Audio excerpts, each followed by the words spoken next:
ሰላም ጤና ይስጥልኝ ተመልካቾቼ እንኳን በሰላም መጣችሁ።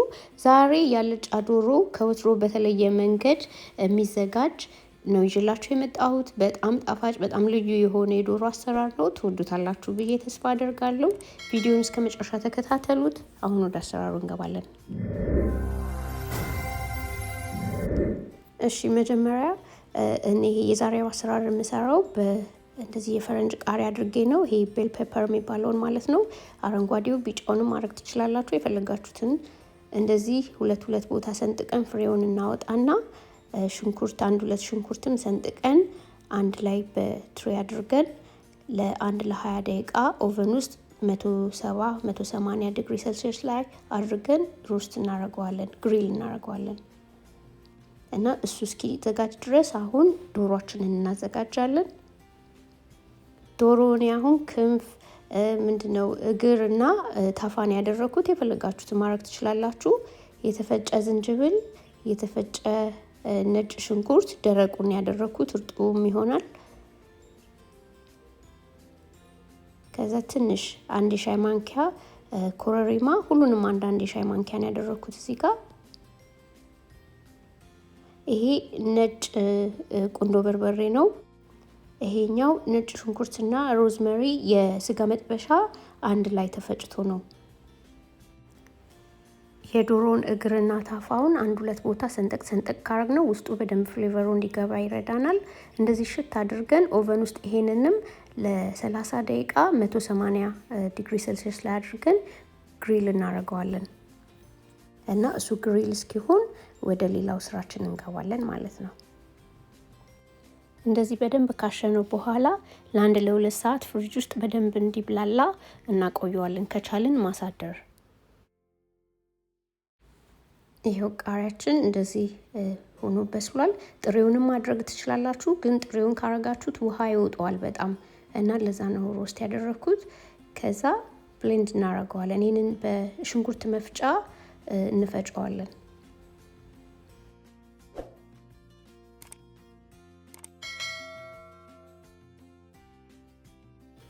ይሄ ራሱ እርጥበት ስላለው ውሃም ምንም ዘይትም መጨመር አያስፈልግም፣ ባዶውን መፍጨት።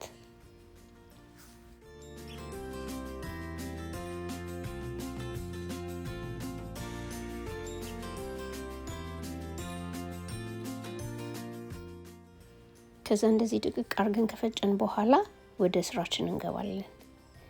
መጀመሪያ እኔ በድስት ላይ ዘይት አግላለሁኝ። ከፈለጋችሁ ሽንኩርቱን መጀመሪያ ማድረግ ትችላላችሁ፣ ግን ብዙ ጊዜ ሽንኩርቱ ውሃ ያወጣና ከዛ ውሃው እስኪጨርስ በጣም ጊዜ ይፈጃልና እንደዚህ የጋለ ዘይት ውስጥ እንደዚህ በጣም ባይግል ማለት ነው።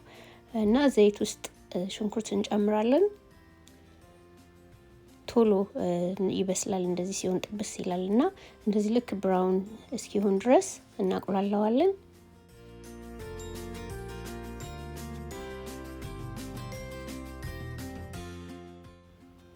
ከዛ አንድ የሻይ ማንኪያ የተፈጨ ዝንጅብል፣ አንድ የሾርባ ማንኪያ የተፈጨ ነጭ ሽንኩርት እና ሩብ የሻይ ማንኪያ እርድ።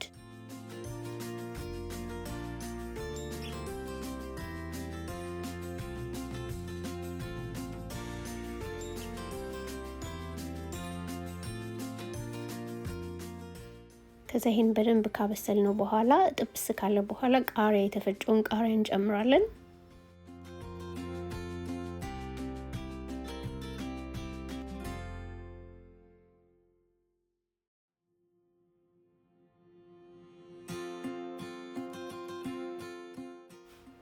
ቃሪያውን እንደዚህ በደንብ ካዋሃድነው በኋላ ከድነን ለ10-15 ደቂቃ እናበስለዋለን።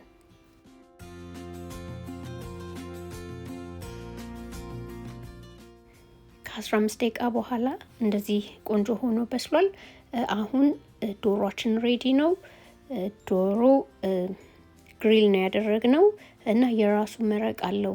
እንደዚህ ምንም ነገር ውሃም ዘይትም ሳትጨምሩ ነው የሚበስለው ግሪል የምታረጉት እና የራሱ ውሃ አንደፋውም በኋላ ላይ ስለምንጠቀምበት እና ብዙ ጣዕም የሚሰጠው ለወጡም እሱ ነው።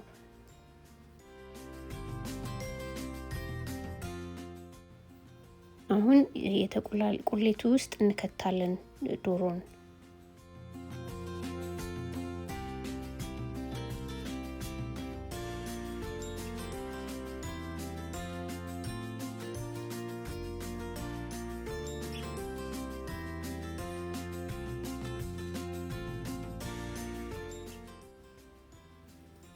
ከላይ መረቁን እንከታለን።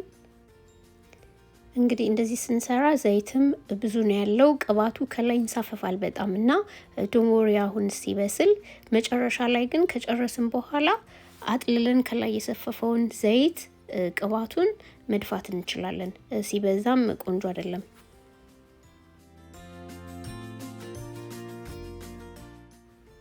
ወፍራም እንደዚህ መተው ትችላላችሁ። አለበለዚያ ደግሞ ትንሽ መረቅ እንዲኖረው ውሃ ሳታበዙ የፈላ ውሃ ቢሆን ይመረጣል። ቀዝቃዛ አታድርጉ እና እንደዛ አድርገን ከዛ ጨው እናደርጋለን የምንፈልገውን ያህል።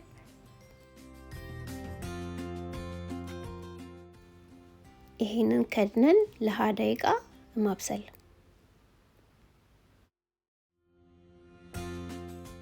እሳቱን መካከለኛ ላይ አድርጉት። ይሄ እስኪበስል ድረስ እንቁላል እናዘጋጃለን። እንቁላል እንደ ፍላጎታችሁ አበሳሰሉን፣ ግን እኔ ለ16 ደቂቃ ያህል አብስዬ ከዛ ያፈላችሁበትን ውሃ ደፍታችሁ ለ1-5 ደቂቃ ቀዝቃዛ ውሃ ላይ ካረጋችሁት በደንብ ስትልጡት አይፈረካከስም፣ ቆንጆ ሆኖ ይላጣል እንደዚህ። ከዛ 1-2 ቦታ ሰንጠቅ ማድረግ ሶሱ ውስጡ ገብቶ ጣዕም እንዲኖረው ማለት ነው። ከ20 ደቂቃ በኋላ እንግዲህ ዶሮአችን እንደዚህ ቆንጆ ሆኖ በስሎ ደርሷል። ቂቤ ከፈለጋችሁ እንደዚህ ማድረግ ትችላላችሁ። ከዛ ፍሬሽ ጦስኝ ካላችሁ የተወሰነ እናርጋለን። በሶብላም እንደዚህ 1-3 ቅጠል፣